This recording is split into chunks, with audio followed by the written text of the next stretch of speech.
Good evening. I'd like to call this meeting for the city of San Juan at 6 p.m. May we rise for invocation. Mr. Juan, can you lead us? Please bow our heads. Heavenly Father, as we begin this meeting, we ask for your guiding hand to lead us through this meeting. May we approach our task with wisdom, and may we approach our members with respect. May our conduct create an environment of cooperation and kindness.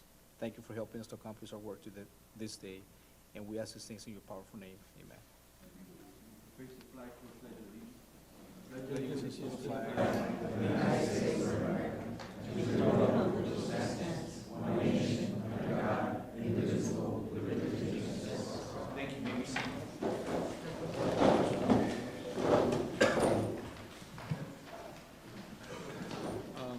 Any public comments? No? Mayor, Commissioners, good evening, staff, community. Thank you for being here tonight. The first item on the agenda, Mayor, Commissioners, we have a presentations. Tonight we have a presentation on a proclamation honoring the memory of Jose Luis Santillan.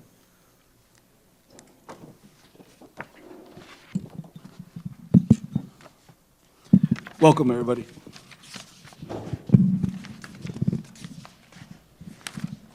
Proclamation, Jose Luis Santillan.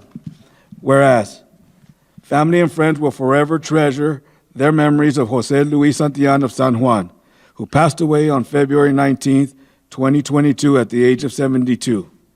And whereas, a lifelong resident of San Juan, Jose Luis Santillan was born on July 21st, 1949, to Gilberto and Maria Leal Santillan, who raised him along with his 10 siblings. His father instilled in him strong work ethic, while his mother inspired his deep religious faith. He earned a master's degree from Pan American University and went on to pursue a career in education. After eventually retiring as an assistant superintendent for Valley View ISD, he continued working as a consultant for the Texas Education Agency. And whereas, deeply devoted to his community, Mr. Santillan successfully ran for the first of 3 consecutive terms as San Juan City Commissioner in 1996. He also served as vice president for the San Juan Economic Development Corporation and gave his time as a volunteer youth coach for many years with football, basketball, and baseball. And whereas, Mr. Santillan's loving family included his wife of 48 years, Rachel Santillan, his daughters Dina, Jennifer, and Ellie, and his grandchildren, Taylor, Andrew, Sarah, and Ryan. He embraced the "Si se puede" as his personal mantra, inspiring everyone who knew him through his perseverance and dedication in his daily life and medical battles. And whereas, although Jose Santillan is deeply missed, he will forever be remembered with extreme praise, admiration, and deep affection by his cherished family and by the countless other individuals whose lives he touched.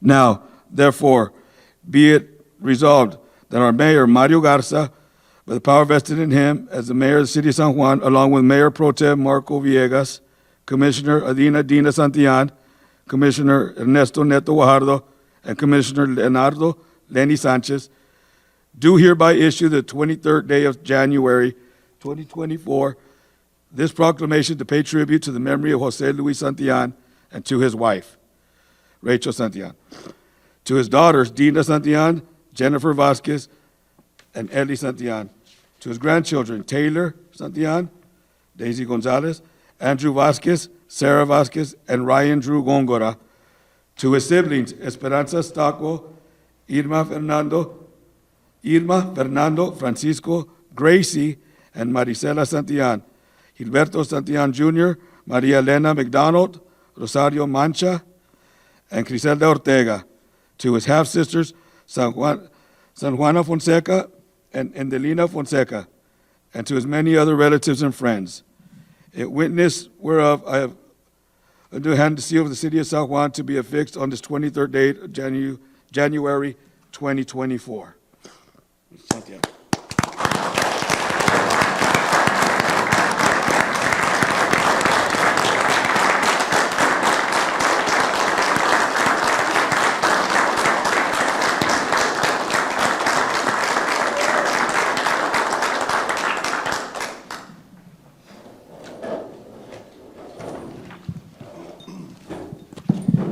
Thank you, everybody. Just a few words on behalf of the family. It's been almost 2 years.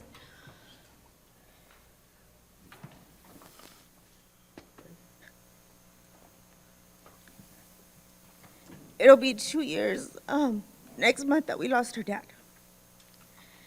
And it's that as well. And I wish I could say it gets easier, but honestly, for me, it gets harder to realize that my dad is no longer here. I'm proud of the proclamation that we were able to read today. Right after my dad passed away, I got a call from State Representative Armando Martinez that I needed to go to his office. I was wondering what I did. Really thought I was in trouble. And to my surprise, he had a proclamation that he had done for my dad then. And I was very honored. Our entire family was very honored.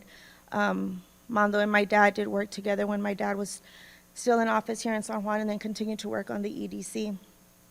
And I know I said this before, but those that don't know, my dad, when he served in the city of San Juan, he was city commissioner place 3, and he served his 3 terms.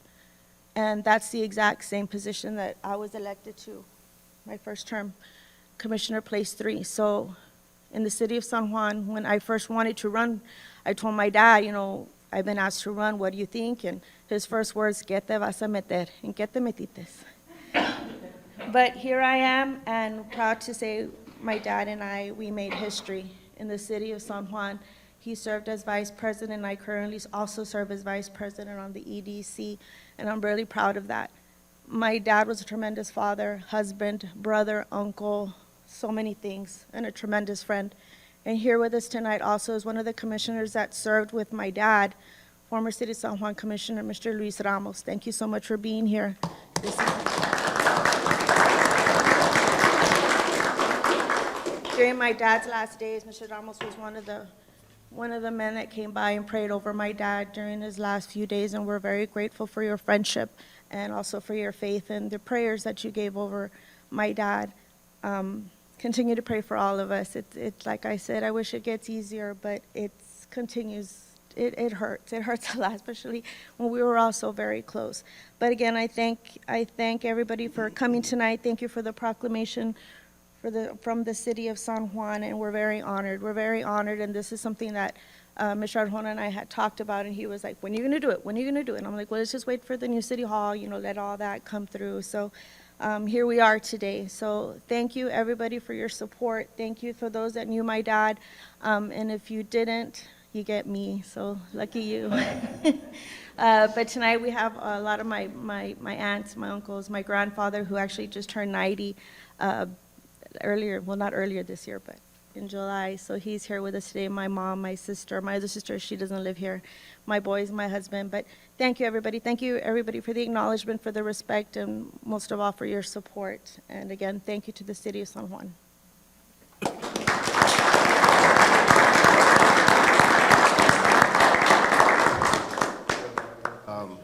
Without a doubt, if anybody's familiar with the gridiron and the PSJ Bears, every Friday that I can, as far as I can remember, I saw this man, Santillan. He was a great man. He actually covered every picture of my boys, along with many, many, many kids that have traveled through the football program. He has a lot of history of PSJ, and he set the tone. Big concrete boots, you're going to feel there. Dina, now that you're a public servant, Dina's been a public servant for many years, at different capacities, from the quarterback club to the Parks and Recs in San Juan. And it is a great honor that we are honoring Mr. Santillan in this way. Sad to say that we don't have him here so he can experience it.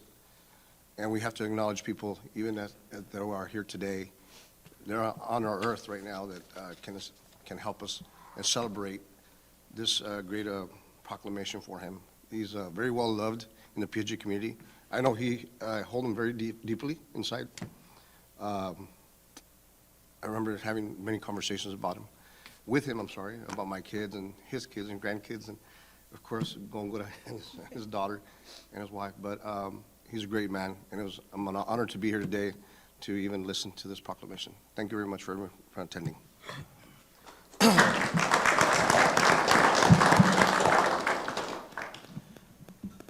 going back and reflecting on what Ms. Santillan was saying right now, when she mentioned, getting into politics, I too, my father's in politics, and I go, we have a special relationship because we talk about that all the time, and how her dad would have reacted, or how my dad, or how we get the regañadas, so to say, from of their expertise and their longevity in politics.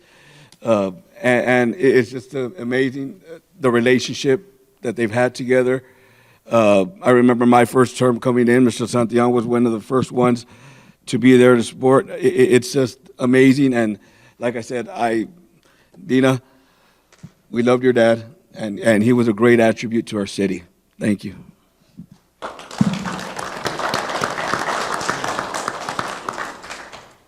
It's funny that this past weekend, I was at Best Buy, and I bought this camera, a Canon camera, and I was like, well, first of all, I didn't even know how to use it. That's one. Two, my wife does. But I was at Best Buy, and I said, you know what, maybe we need to buy a bigger lens. So I went to the department where they sell the bigger lens. The first thing that came to my head was Mr. Santillan. Just based on what Commissioner Lenny was talking about, the football field. See him out there with all the PSJ students, the athletics, taking pictures. Unbelievable, with the type of equipment he had. I was very impressed. The type of work he was doing within our community. But there's one thing I didn't know, that those lenses were super expensive. That's for sure. So I kind of backed off on that. So it's going to take me a while to get something like that. But with that being said, Mr. Santillan is truly missed. He was a good friend of mine. I pretty much kept him. I've been on the commission. I'm the longest one here on the commission. So I know that I pretty much kept him up to par of what was happening throughout our city. I also got advice from him. I had many questions in reference to the administration, previous subdivisions, and he was one that would answer some of those questions that I had. So it's an honor for us doing a proclamation in his behalf. With that being said, I want to thank the Santillan family also for being here. He's a true asset to our community, and he'll always be in our hearts. Thank you so much.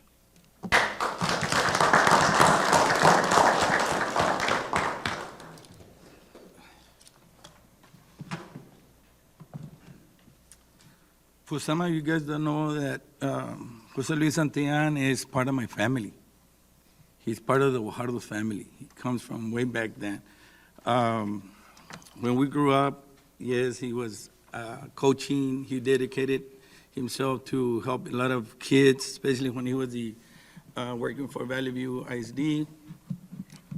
And always saying things like, hey, coach, what are we going to do now? And say, well, I guess continue with helping our kids, because I got to coach with them with the City League of San Juan. And the last time that I talked to him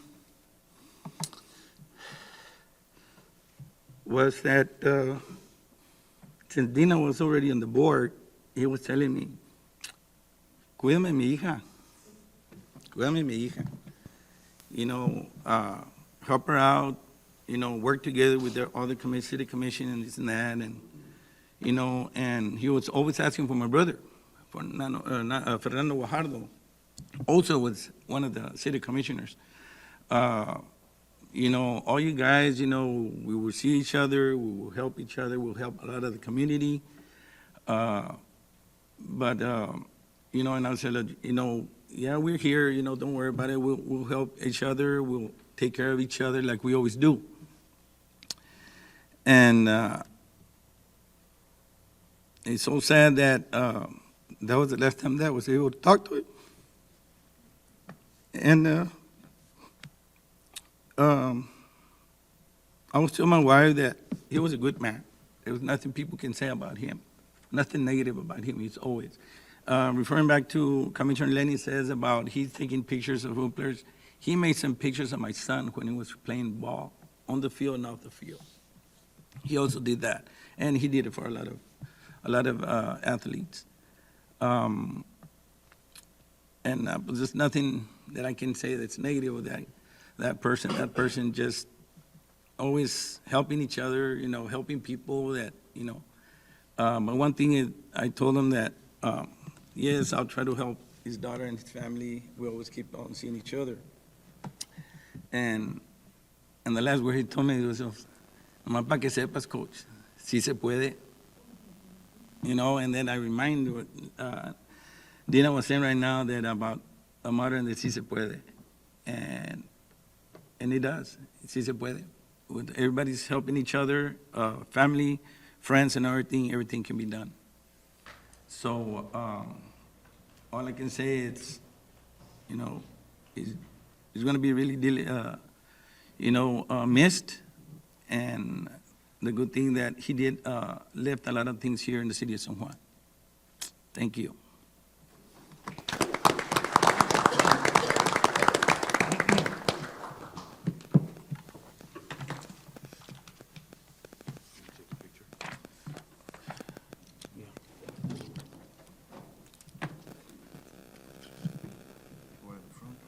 Got the slogan, Mayor.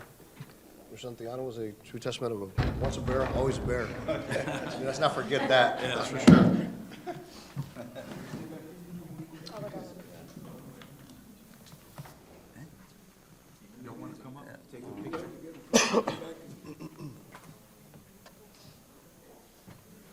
Come on, guys, the family.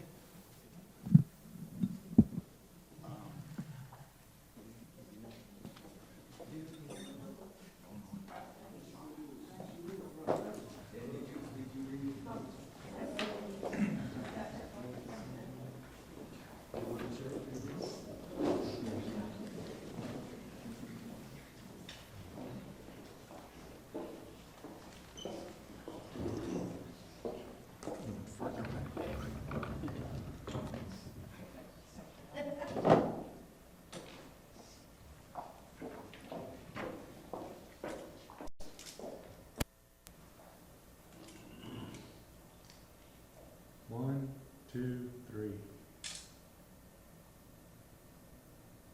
All right. Thank you. Thank you so much.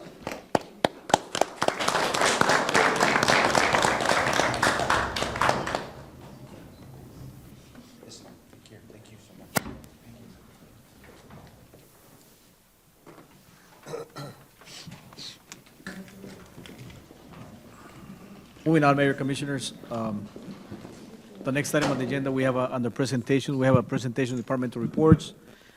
Tonight, we have the Department of Parks, Finance, and Utilities. I think those three department directors are here. Should you have any questions for them?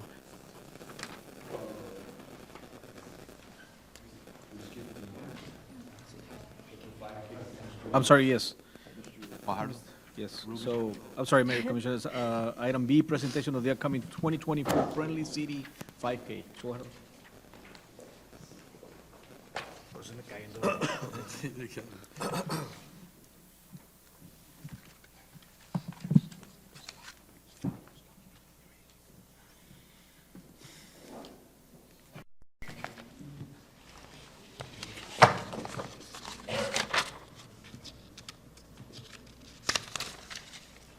Good evening, Mayor Garza, Mayor Pro Tem Villegas, Commissioners. Mr. Arjona, thank you for allowing me to be here tonight.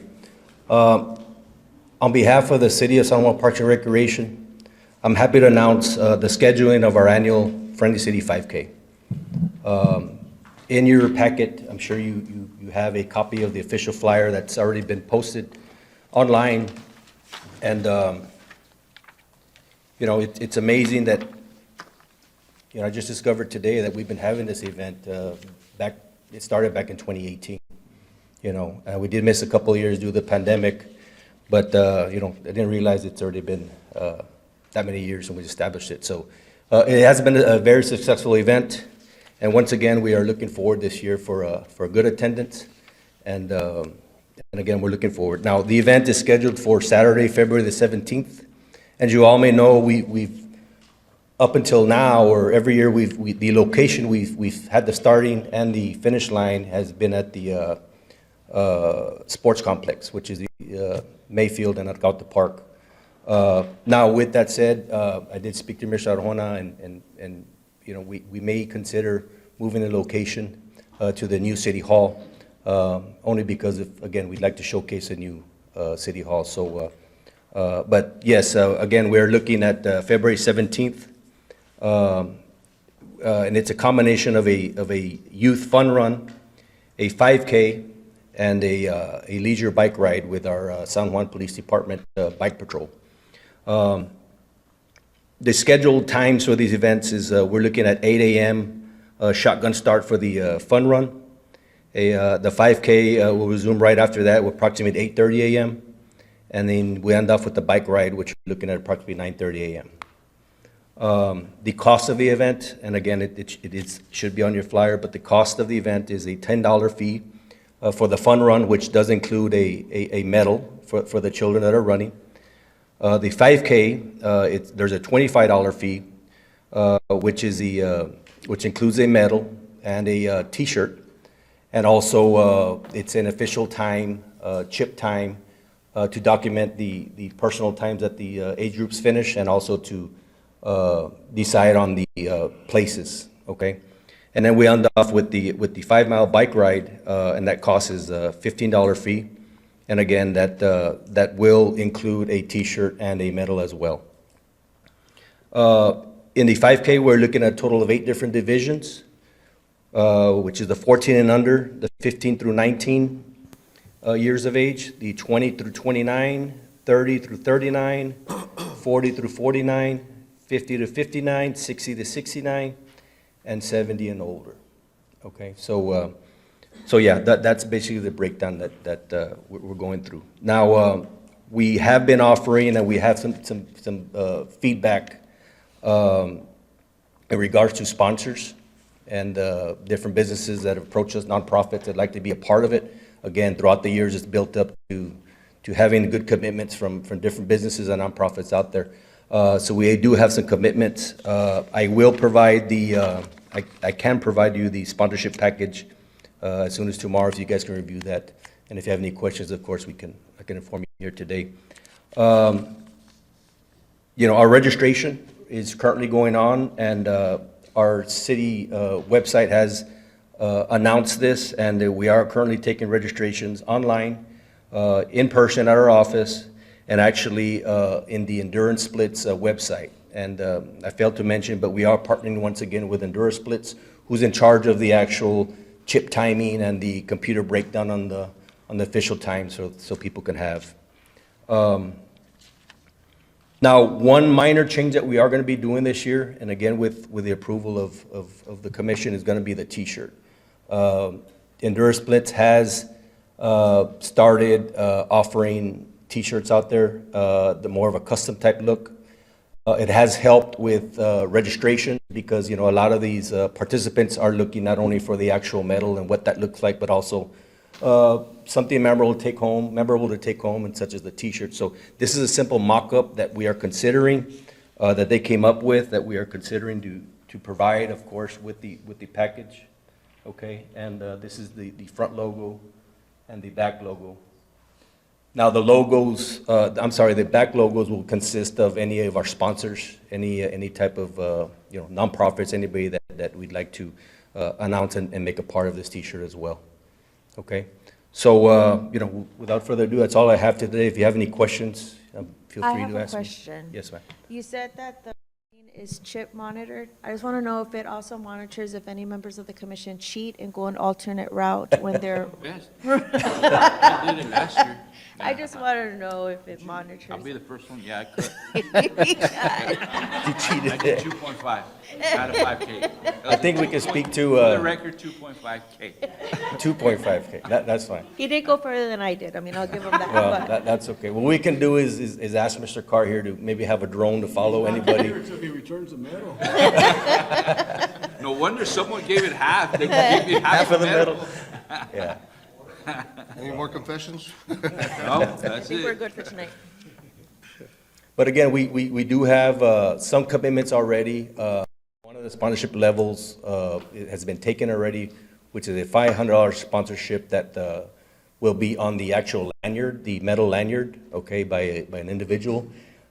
We do have one other option that's going to be on the bib, okay, and that's another option out there. But we have sent out some information. We did get some commitments from local businesses and basically a lot of the participants from last year, okay, and they're looking more than happy to come back.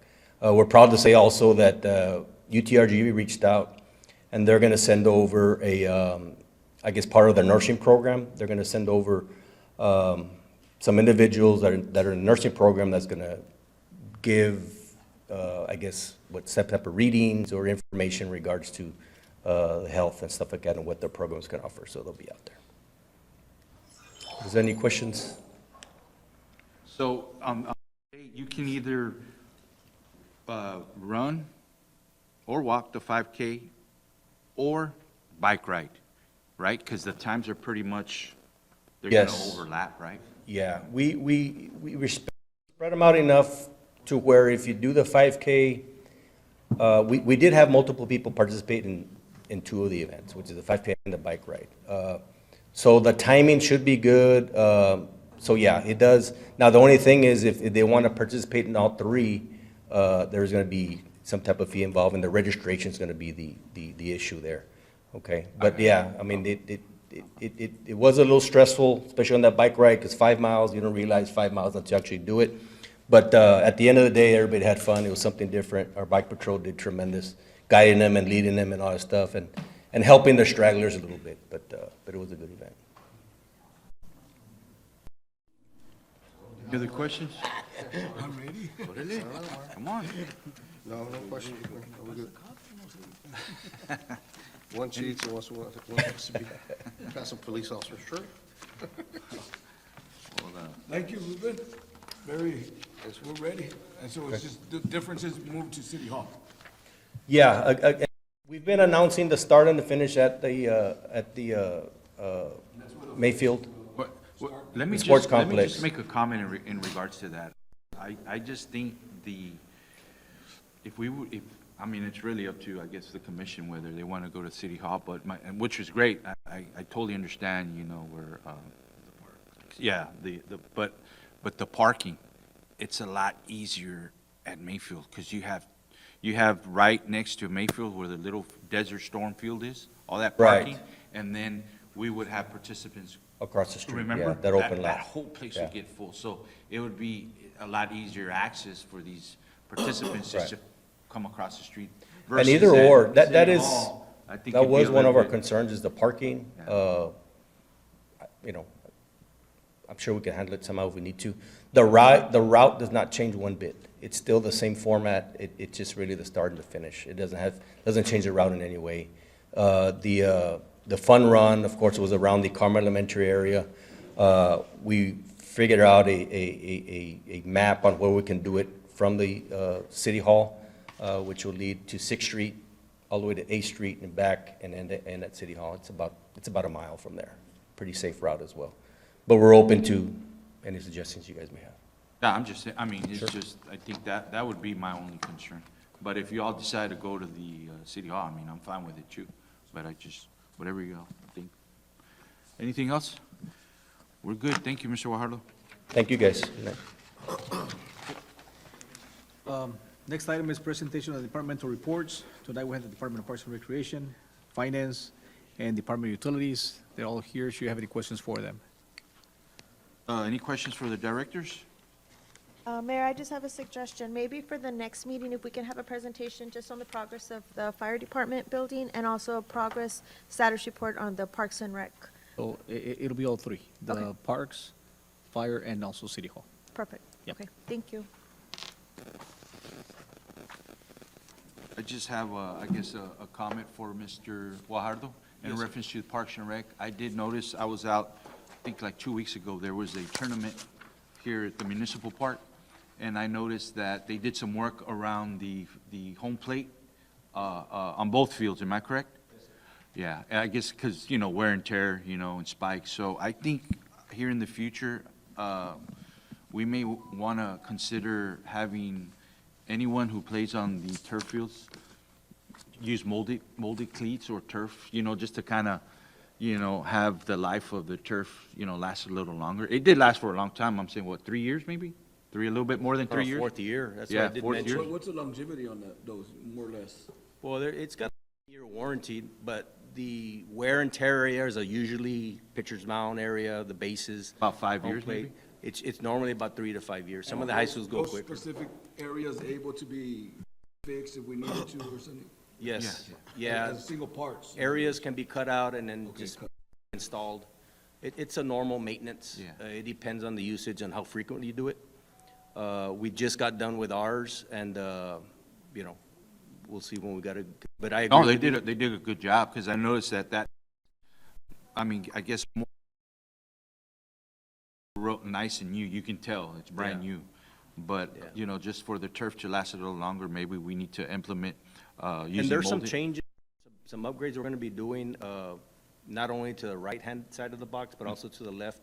We just needed to get some areas fixed quickly, because they just, from one day to the next, it was kind of torn in some areas. Yeah, it looks It's normal good. wear, It but looks good. we're going to catch up with It it. looks good. Okay. That's the only thing I Yes, have sir. in reference to that. Any other questions? If not, we'll move on. Go ahead, sir. Yes, Mayor, the second item, if we can maybe change the order of the date for discussion items. The last two, we can put them to the front. On discussion item? Yes, Mayor. That'll be. So we're gonna pass the public hearings, go to discussion Yeah. items, and If go you to guys- F and G? That'll be, yes, F and G. Okay, You guys Go. are okay with that? all right. Sure, go ahead. So the first item under item F, under discussion and possible action, we have discussion and possible action to accept the proposal for the preliminary design of the San Juan Police Department building, expansion in the amount of 25,000. As you know, the city, the last time we did when we built the actual city police department, the public safety building, was around maybe 2017, 2018. And that was supposed to be a substation. However, that actually became the actual public safety building. And it has outgrown both of them, both of the locations, the one on the north, the one on the south. And that was always with the intent to build the second half of the public safety building along with the municipal court. I think the department has really overgrown the building, so we're coming and asking that if you guys would consider the fact that I think it's time to start building the second phase of that public safety building. And reaching out to Mr. Brian Godinez here, he gave me a proposal of that so that we can start with the process, as similar to what we did with the city hall and also the fire station. The building is designed to where you can add on, right? Yes, definitely. I remember that. So it can grow all the way to the back, if need be. Yeah, you don't mind, that's fine. I don't know if you remember. The plan that we had for that property was for the fire station, but at the end, it was moved to currently where it's at. So we have plenty of space on the back of that, on that property that is there. So, yeah, it can grow as far as it need to grow. Yeah, Brian Godinez with the architects. So we went out there to review the location of the building, and what Ben had informed us is that y'all were interested in wanting to add a municipal court with a lobby, front lobby area, entrance area, office, and more or less its own space separate from the police department, but still attached to the police department building. Then add a sally port in the back, and then two more detention areas for juveniles, male and female, and then add some more secured parking. And you do have the footprint to be able to do all that. And Mayor and Commissioners, just as we did when we designed the City Hall facility, your park, your North Park and Parks Recreation Building, and the fire station, we always started with the preliminary design so that we can get a sense of scope, a program, lay out the site, lay out the building, do a couple of renders, and give you a cost estimate, come back to you all, see if this is the right direction. And if you like what you see, we tweak and or modify or complete and go, and then from there we can go into the construction document phase. The nice thing about this preliminary design is that we did with the other buildings is that we can put a really nice render, large renders. Remember the City Hall? We had those signs out there in the corner so people can see what it's going to look like a year or so from now. Yeah. Now, is this has Chief Cifuentes sat in any of y'all's discussions in regards to? No, as a matter of fact, we haven't, because we really Not haven't. with me. We plan to. Okay, so yeah, just make sure he sits Oh, in yeah. as well. Yeah, when we do the programming side, out all the spaces, we have to be with his and staff to finalize everything, whatever he needs. whatever he wants, we accommodate him on the planning. So Chief and I already spoke about, maybe about más o menos, and also today in reference to that, to start brainstorming as to what the needs are for that department, and maybe him and some of his staff members to get together and see what is it that they would like to see in that new public safety building. Perfect, yeah, and just, like you just mentioned, Brian, just keep the commission informed on the schematics and all that We other will. stuff. We'll come back to you all That'd be before we perfect. finalize anything. Perfect. I'll let you all provide some input and some Sure. thoughts. There'll be an opportunity for you to do that. Yes. We did that the last time when we Yeah. did your planning. Yeah, okay. By the way, side note, I just want to inform Mr. Guajardo that we would like to be a sponsor for the 5K. So please reach out to us. Thank you. Yeah, you're more than welcome. Thank you, sir, appreciate Sure. it. Any questions in regards to item F? If not, is motion approved? So moved, second. All those in favor say aye. Aye. Motion carries. Thank you. The next item is the discussion and possible action to accept the proposal for the preliminary design of the new downtown conference center in the amount of $40,000. This is, again, this is having to do with the plan that we have in place with the downtown revitalization. Goes hand in hand, as you were very good about maybe acquiring that San Juan Hotel, reaching out to the state agency. The San Juan Hotel is not it's the property that is a landmark. So that makes it very easy for us to do pretty much what needs to be done there. So one of the things that I've been speaking to Mr. Bryan is that what the city needs is like a meeting, conference, event type of center, multiple use, multi-purpose use. The reason that we're coming back with this here is so that after speaking with Hollis and the staff, one of the things that they require is shovel-ready projects before we can actually be considered for any type of grants. So having this here with work and pretty much the design and all that, it'll help us, move into a possible grant if and when available. Yes, sir. Yes, sir. Right. Yes, sir. And just to piggyback on Mr. So I don't know if you recall, this has been some years back, but when you selected us as your architect for the City Hall project, when we did our presentation, we took a little step further and wanted to show you how this could be the catalyst for your downtown growth. This is some years back when we started the preliminary, before we even started the preliminary design of the City Hall. But we took the liberty of planning out that entire city block area. And one of those spaces was a conference center, downtown conference center. So it's nice to see that, potentially happening. We've been kicking around some ideas about how to tie that building into the City Hall, again, preserving the history of the community and then looking forward as well. We even walked the site with Mr. Arjona. We looked at some elements that are still there at the hotel that we might be able to repurpose and use for the new conference center, just to kind of keep and preserve the history of that corner with the hotel in that new building. And if you mind, I'll share a little bit about what we're thinking about. Ms. Arjona asked if we could have one large event room, and then at the end of it would be the dais for you all to have your city commission meetings there. Have a small conference room, warming kitchen area, as well as restrooms in the back for executive session meetings and private meetings for the city commission. And then adjoining that big space would be two smaller event spaces that would then have the main lobby area with restrooms, again, kitchen warming areas. So it would definitely serve as a multi-purpose. And now with the extension of the two properties together, that gives us a lot of latitude to be able to connect that corner to the City Hall. A showpiece for the city. And like the preliminary design for the police department building, we would go through programming with your staff and work with you all to let you know what we're thinking about that building. Eventually, we'll do some layouts, we'll do some site plans, we'll get down to cost estimates, schedules of construction, and then do a couple of really nice renders of what the building could look like. So was the plan to demolish, or I know you mentioned about keeping some of the old hotel? The idea is to demolish. Okay, now, where does, for the asbestos, Mr. O'Connor? Have we looked into what the cost is when they go in? No, so one of the things is to go ahead and get approved first before we actually move into the asbestos, but that'll be one of the things that we'll be reaching out to a couple of engineers to see what kind of proposal they'll give us, to see if there's any asbestos related in that building. Yeah, exactly, just to double check. Yeah, the investigation of that would be difficult to see if there is or not. All right, any other questions? If not, is there a motion to approve? So move. Second. All those in favor say aye. Aye. Motion carries. Thank you, sir. Thank you, Mayor. Thank Yes, you, sir. Commissioners. Going back, Mayor, Commissioners, to the Public hearings?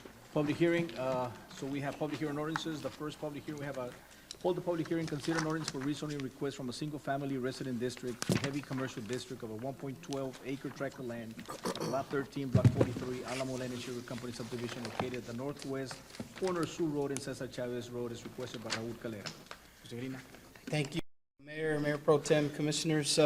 This item is, the applicant is proposing to rezone a 1.12 acre tract of land located at the northwest corner of Sioux and Cesar Chavez Road from residential to heavy commercial district.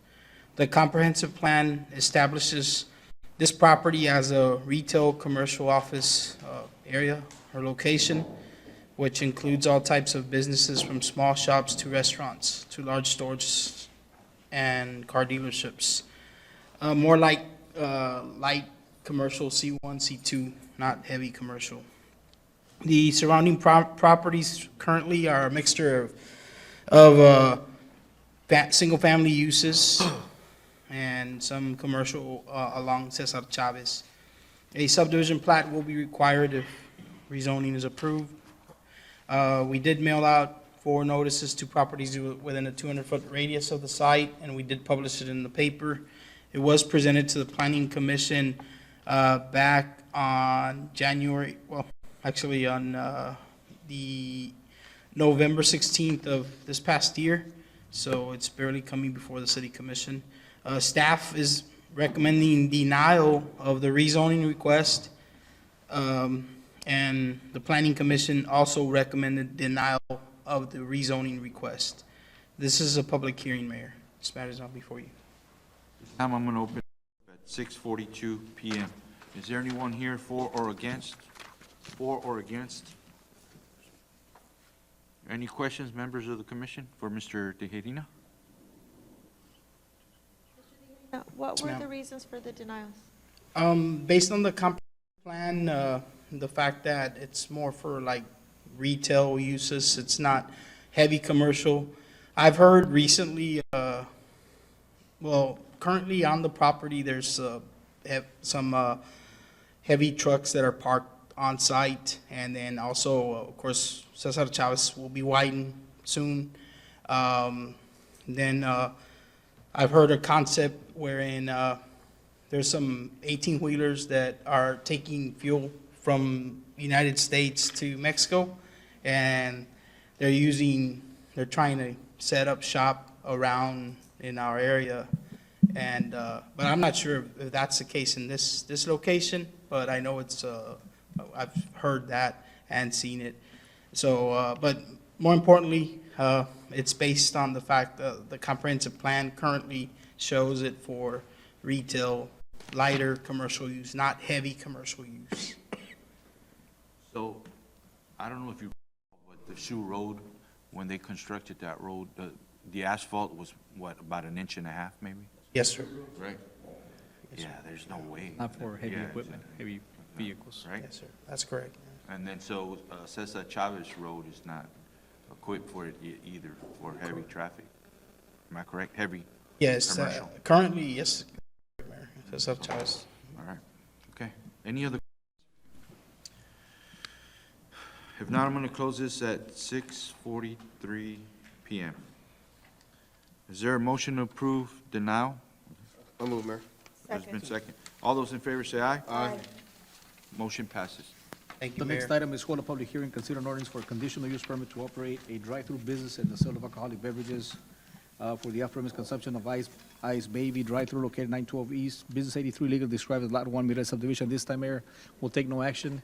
The property owner submitted a letter that they wanted to pull that out, so not to take any action on this one.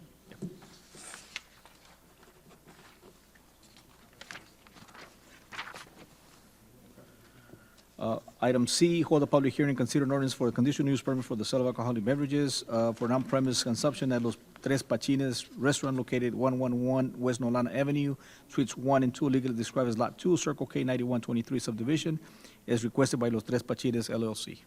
Thank you, Mr. Juan. Mayor Pro Tem, Commissioners, this is an existing restaurant located at 111 West Nolana Avenue. They are proposing to sell alcoholic beverages for on-premise consumption. The applicant, the hours of operation of the restaurant currently are noted in your packet, in your report there in the middle. And as far as, we did mail notices to 10 property owners within a 200-foot radius, and we did publish it in the advance. We presented this to the Planning Commission, and staff's recommending approval, subject to compliance with the list of requirements in the Planning Commission report, which is attached, as well as compliance with all TABC hours of the sale of alcohol. The Planning Commission unanimously approved the conditional use permit as well. This is a public hearing. This matter is now before you. This time I'm going to open this up at 6:45 PM. Is there anyone here for or against?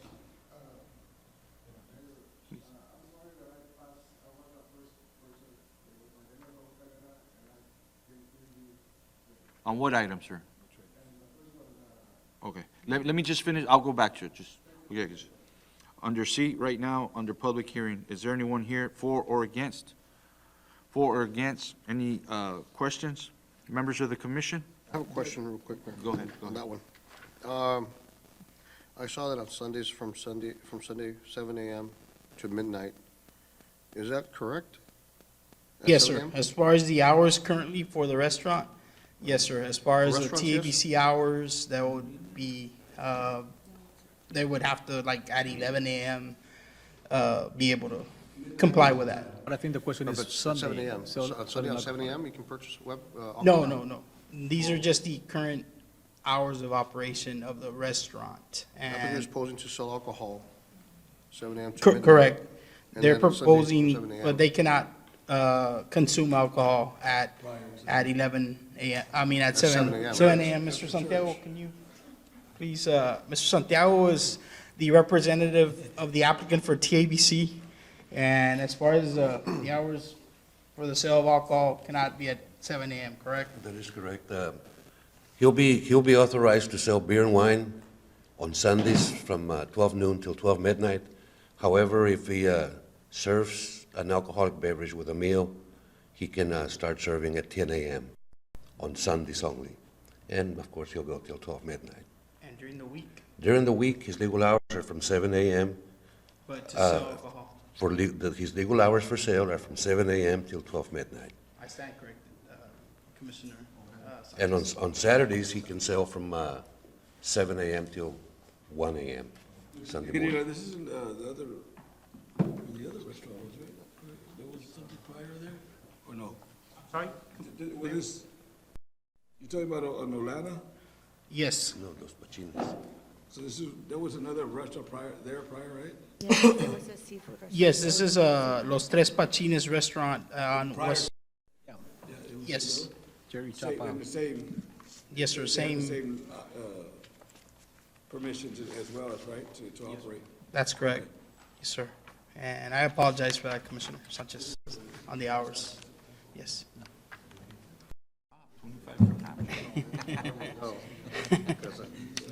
Any other questions?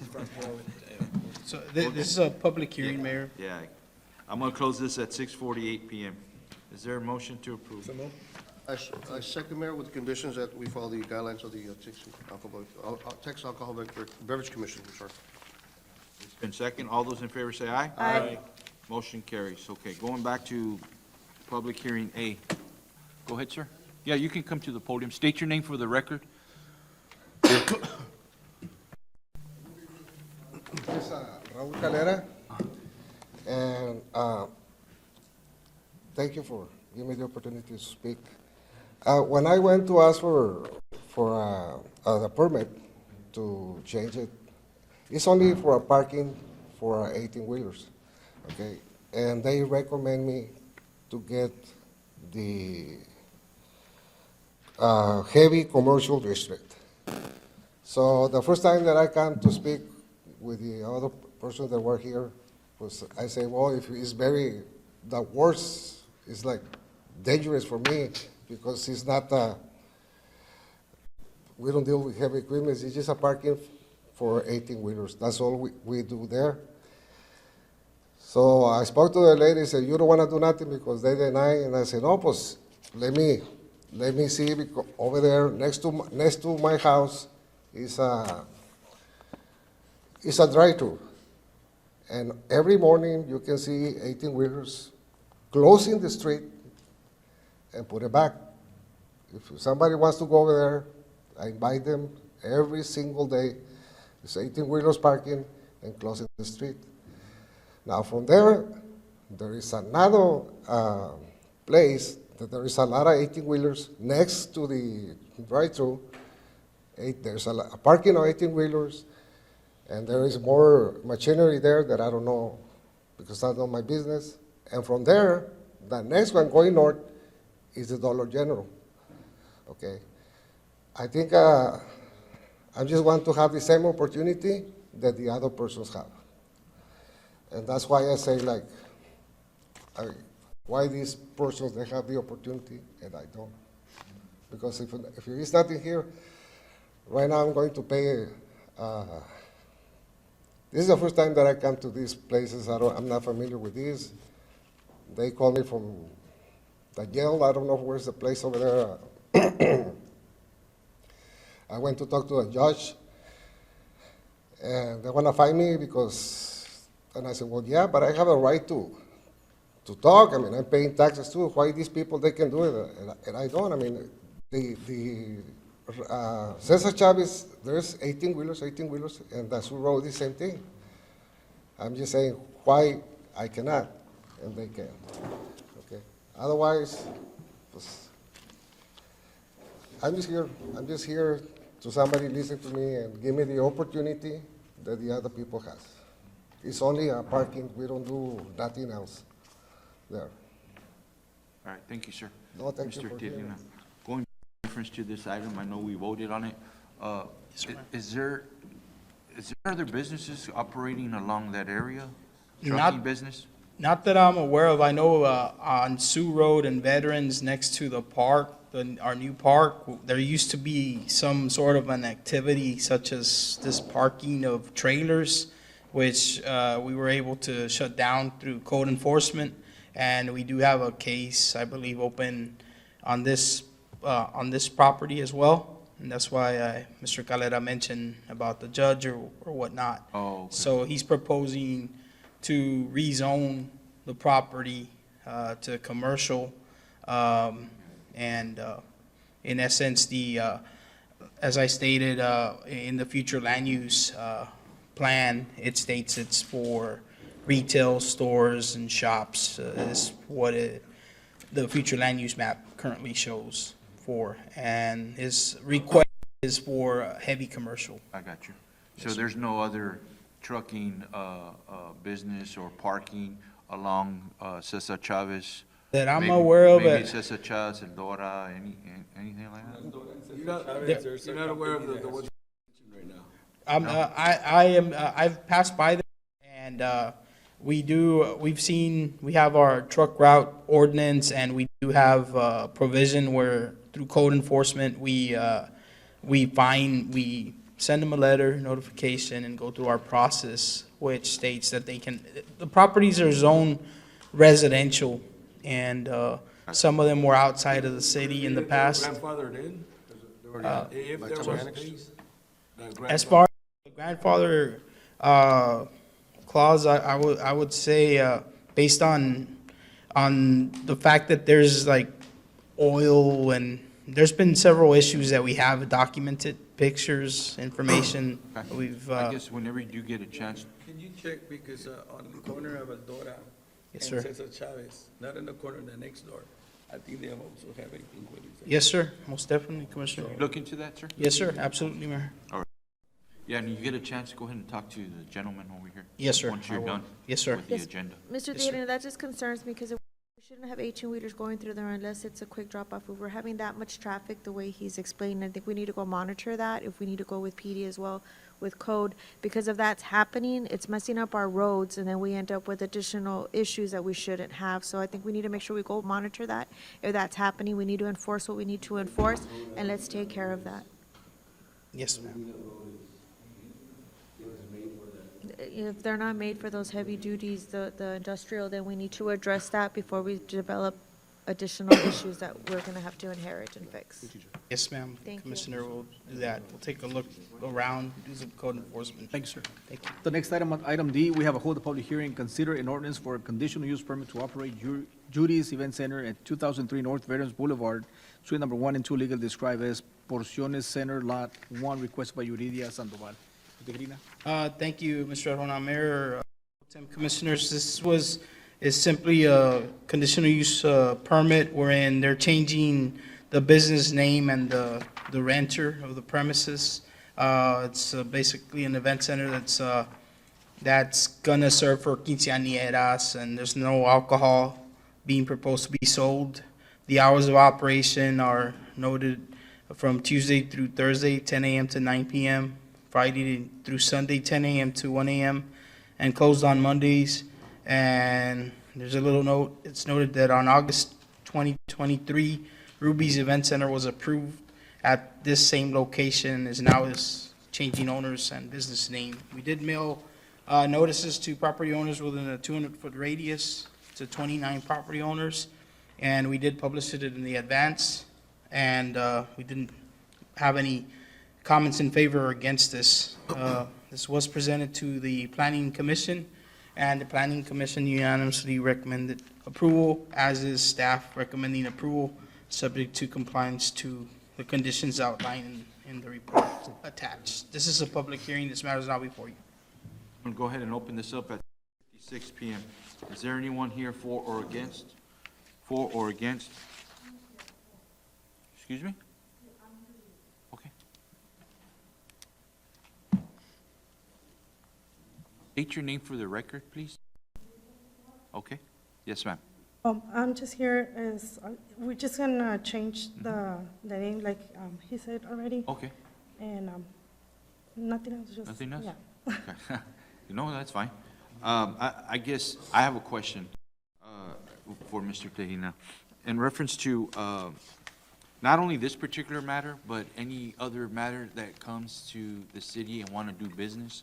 Yes, sir. As far as, you mentioned there was a previous renter or owner. Now Right. we're switching to her, right? Correct. Okay. Yes, sir. Now, does the previous owner own any monies to the city, or is there anything pending that wasn't paid? Because the question I have is that if the owner of the location, he's renting it out to Right. someone else like her, right? Yes, sir. Which, I mean, she has nothing to do with, is what I'm asking. Right. It's the previous owner, if there's a pending balance. Right. Like, does anyone look into that, or who takes care of that, if there is? Whenever, currently, what we do is when they come to get their permit at the planning department, we have the weedy lot permit system comes up when you punch the address in, and we'll see if there's any monies owed for weedy lot liens. As far as any other type of monies owed, at this time, we're working on something. On that? Yes, sir. Okay. So is she is she the owner of the building or no? No. Okay, so let's say there was monies owed, Mm-hmm. right? So obviously you wouldn't issue her a permit? As he owes monies, no. No. Previous owner. No. Or She's the a new owner. owner. Yes, correct. She's the owner. coming in and she wants to the building, Right. right? Yes, sir. But the previous owner has a pending balance. Mm-hmm. Okay. You're not gonna have the new owner pay off that balance because she has nothing to do with it, right? That's correct. Okay, so Yes. how do we take care of that balance, that pending balance, before we issue her a new permit? Or you just automatically issue her a permit? No, in this case, like I mentioned, we've currently been working together with our city manager and different departments, and we're coming up with a plan to address some of these Mayor, issues. if I may, just any and all permits that are in place on the north side of 495, which is the North Alamo Water Supply. Correct. Accounts. Any and all permits or any and all businesses that are coming to the city now, from here on out, that's one of the things we're going to be checking on. See if they have any outstanding balances for sanitation and sewer. If they do, then the permit is not going to be issued out until the property owner pays for those accounts, you know? So like in this case, she's not the property owner, she's a tenant. Even though it's not her fault, we have to go before the property owner so that person Exactly. pays whatever the outstanding balance is. I guess what we can get more in depth in that. under This is an the item in in executive session, yes. Yeah, but I just want to make sure that when she's going in. Yes, sir. That she has nothing pending, or the city come back and say, well, hold on, you have to pay, you No, know, yes, she's sir. good to go if this commission decides. Right. Okay. But That's it's not- all I'm doing. Okay, But Sir, Mayor. we're checking on that. okay, Property perfect. owners. Any other questions? If not, I'm going to close this at 7 PM. Is there a motion approved? All those in favor say aye. Aye. Motion carries. Good luck, ma'am. Thank you. The next item under item E, hold a public hearing, consider an ordinance for conditional use permit for the sale of alcoholic beverages, wine and beer retailers permit for on-premise consumption at El Mezquite Pollo Asados located 205 West Nolana Avenue, Suites 5 and 6. Legally described as Lot 1, San Juan Plaza subdivision, is requested by Javier Idalia Hernandez. Mr. Tejerina. Thank you, Mr. Arjona. Mayor Pro Tem, Commissioners, this is a conditional use permit for the sale and on-site consumption of alcoholic or on-premise consumption of alcoholic beverages at an existing restaurant. The hours of operation for this restaurant are Monday through Sunday from 10 a.m. to 12 midnight.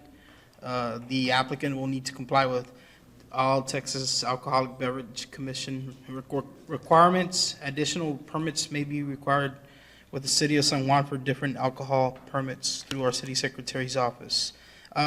We did mail notices to 15 property owners within a 200-foot radius, and we did publish it in the advanced newspaper. We presented this item to the Planning Commission, and staff is recommending approval of the conditional use permit, subject to the conditions outlined in staff's report, as is the Planning Commission unanimously recommends approval. This is a public hearing. That being said, I'm going to go ahead and open this up at 7:02 PM. Is there anyone here for or against? For or against? If not, is there any questions, members of the commission?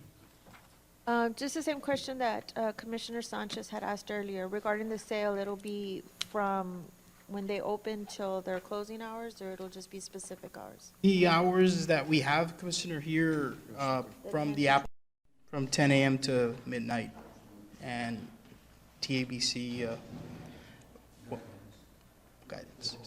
guidelines. That was the only question I had, thank you. Any other questions? If not, I'll close this at 7:02 PM. Is there a motion to approve? I'll second that. All those in favor say aye. Aye. Motion carries. The next item on the resolution, we have consideration action to adopt a resolution to approve the final work plan and budget for fiscal year 37, which is 2024 for Hidalgo County Urban County Program. Mr. Tejerina. Thank you, Mr. Arjona. Mayor Pro Tem, Commissioners, this is for next year's Urban County Program. It requires adoption of a resolution, which is attached in your packet. General administrative funds shall be used for CDBG expenses, including advertisements, posting, and coordinating project activities in the amount of $3,000. Street improvements covers materials and engineering, geotechnical expenses for repaving and curb and gutter of Coconut Palm Avenue and Washingtonian Palm Avenue at Tierra de Palma subdivision to the amount of $284,597. And health services for Nuestra Clínica del Valle covers all medical, dental, and support services, pharmacy, radiology, and laboratory for low-income and uninsured residents in San Juan in the amount of $7,000. Staff recommends approval of this work plan for next year, 2024. If you have any questions. Any questions for Mr. Tejerina? If not, is there a motion to approve? So moved. Mayor, and also if I may, just those highlighted streets are the ones that is going to be covered by Urban County. However, we're going to come back and ask to do the others on the city's dime, because, I mean, it will serve no purpose only to pave Coconut Palm and Washingtonia, not the others, but that'll be under the general fund plan. Yes. Yes. Right. Yes, sir. Right. Sir, if I may, I know that within the next few months, we're going to pave 3 streets in that subdivision. That subdivision. In this subdivision. Okay, so yeah, this is a plan for next year. So one of the things that we're doing as we're working with Bobby Villarreal, the financial advisor, is that maybe put these items on the agenda for construction of this during this project. So we're looking into not only doing the urban county, which is the other 3, but this, so they're destined for next year. It'll be, actually, we're gonna push it for this year. Got it, okay. I'm not sure that we can discuss this, but also, I know you and I had discussion and making sure that we advise the homeowners in the area that are going to be affected and what is the time they're going to take, because, and then we're getting busy with calls, multiple calls, and when is it going to be, what's going to happen. We can give them a timeline of what those projects are going to get completion. So I just speak to IT, they're working on something to work on, and as soon as we get closer to it, we're gonna put that, the big sign of 4x8, something like that. That being said, is there a motion to approve? Oh, there's been second, I'm sorry. All those in favor say aye. Aye. Motion carries. Under item B, consider an action on a resolution to approve the water line access agreement between the North Alamo Water Supply Corporation, the City of San Juan, and Lubin Properties LLC. Irina? This is a standard resolution to do with North Alamo Water Supply, and this one is actually for the huge plant that's for Delia's Tamales off of Owasso Road. We just met with them. We're finalizing that big production plant. So it's a resolution that we enter into with North Alamo Water Supply. Pretty standard. Questions? If not, is there a motion to approve? All those in favor say aye. Aye. Motion carries. Thank you, sir. The next item is consideration and action on resolution authorizing the City of San Juan to submit and accept an award from the U.S. Department of Justice COPS grant. Chief?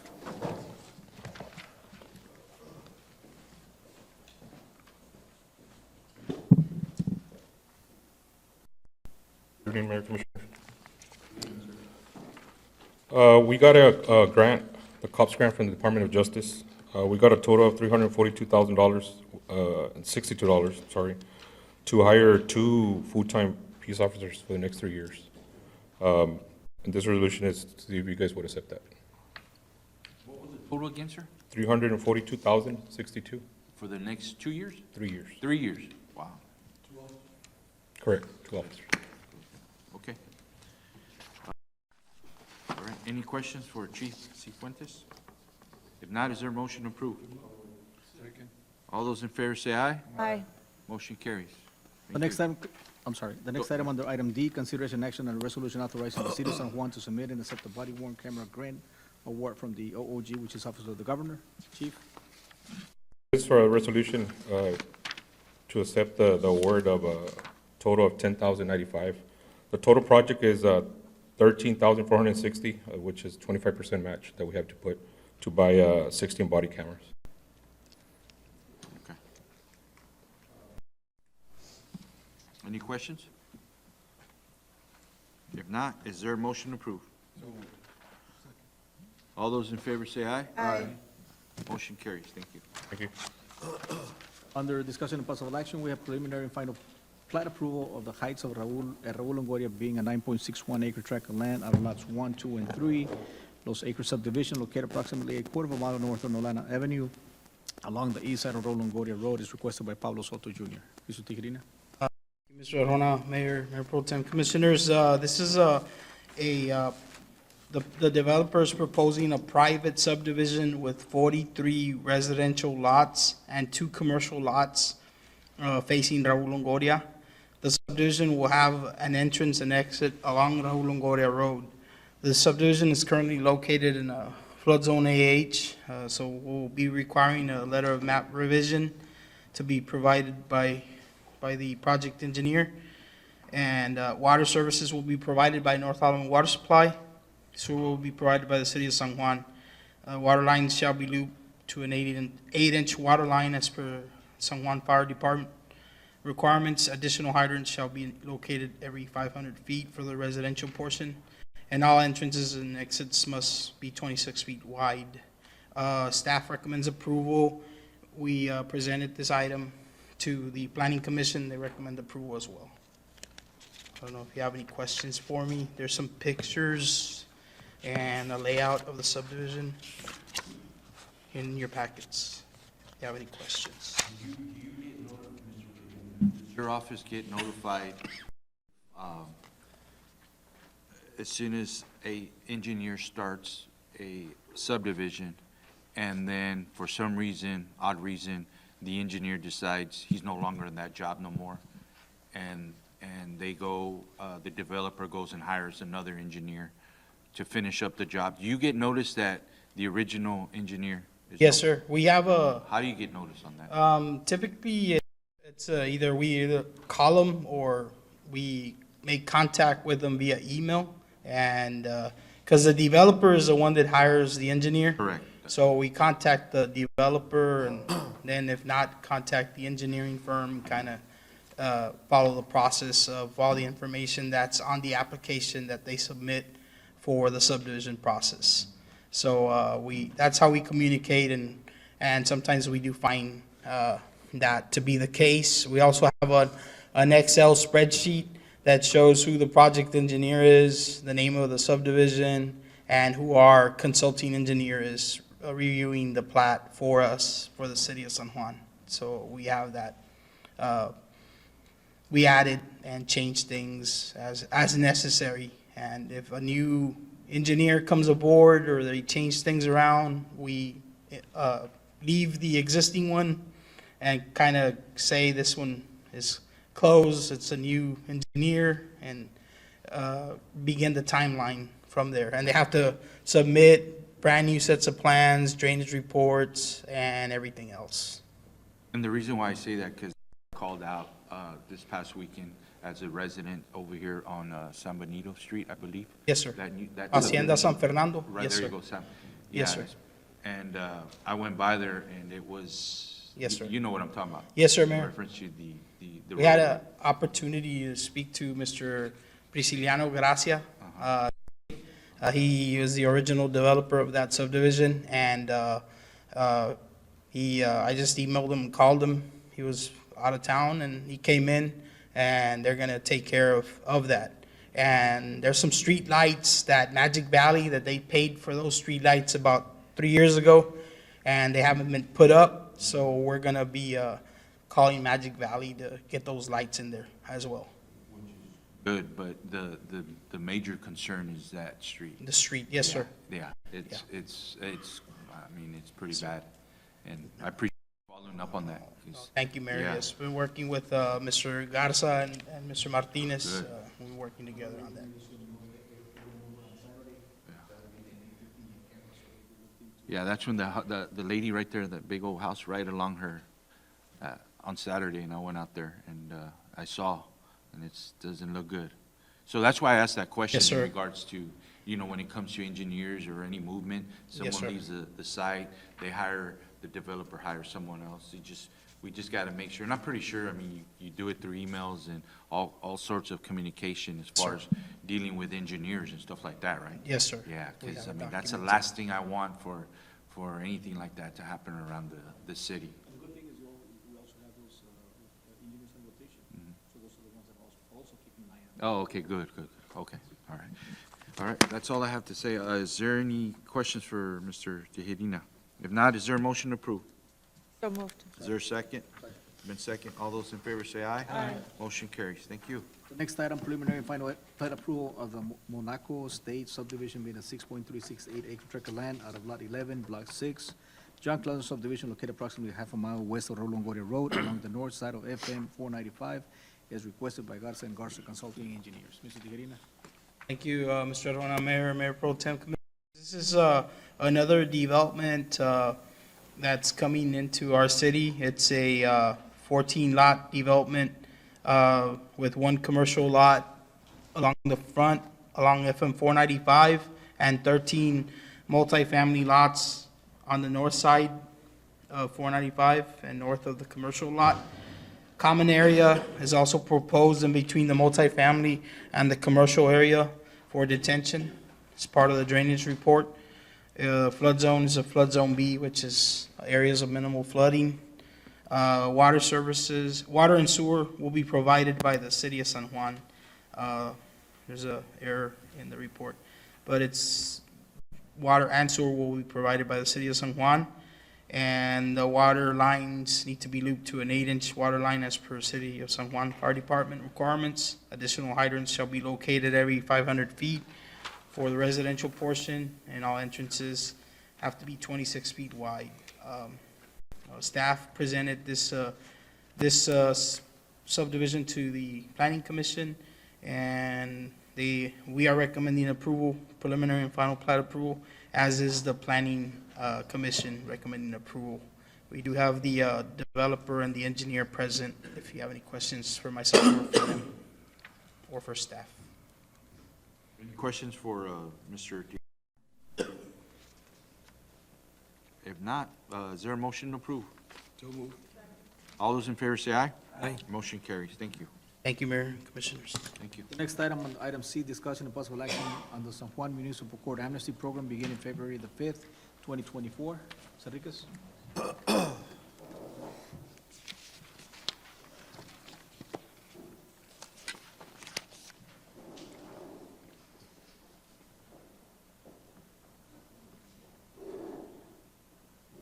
Mayor and Commission, I come before you for the approval of the amnesty for this year. We're trying to start the amnesty for starting beginning of February the 5th through April 30, since it's a good season for the people that are going to come and get their income taxes, and so they could pay their delinquent warrants. Any question for? Another program that Purdue is also starting at the same time. What was the other program? It's going to start March the 2nd to March the 30th or 31st. It's a surrender, like the warrant roundup. That's the program that Purdue's going to be starting. They're going to mail out postcards to the residents so they could come and pay their fines also.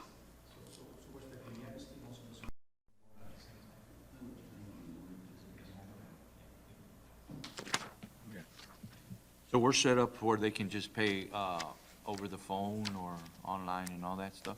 Yes, case- they could call us and we take over the phone payment in person with a credit card or money order.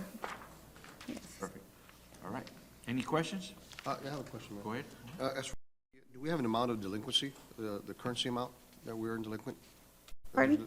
Is there like an amount, a dollar amount of fines that are pending?